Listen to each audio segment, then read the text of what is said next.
how to use double and half angle identities. Let's see. The double angle identities are really a special case of the sum identities, and then the half angle identities can be derived from the double angle identity. So this is really a progression in solving trig functions for specific angles, and we want an exact answer, not an approximation from our calculator. So let's jump on in. Okay, so perhaps you remember that the sine of a plus b is sine a cosine b plus cosine a sine b.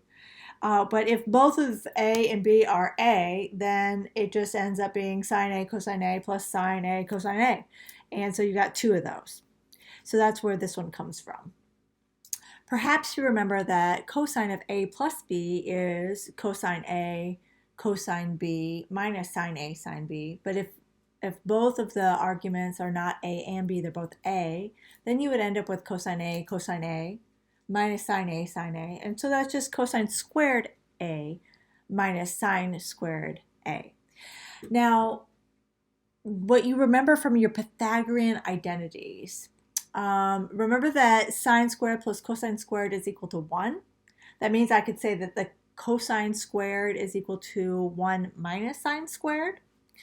And I could say that sine squared is equal to 1 minus cosine squared.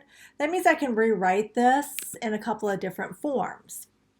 So if I replace the sine squared with 1 minus cosine squared, you would end up with 2 cosine squared a minus 1. And if I replace cosine squared of a with 1 minus sine squared of a, you would get 1 minus sine squared of a minus sine squared of a, or 1 minus 2 sine squared of a. Those are important later on, okay? And then your tangent of 2a, again, remember if you had tangent of a plus b, you had tangent of a plus tangent of b. If you replace those all with a's instead of a and b, you'd have tangent a plus tangent a, which would give you 2 tangent of a, and 1 minus tangent a times tangent a, which would be 1 minus tangent squared of a.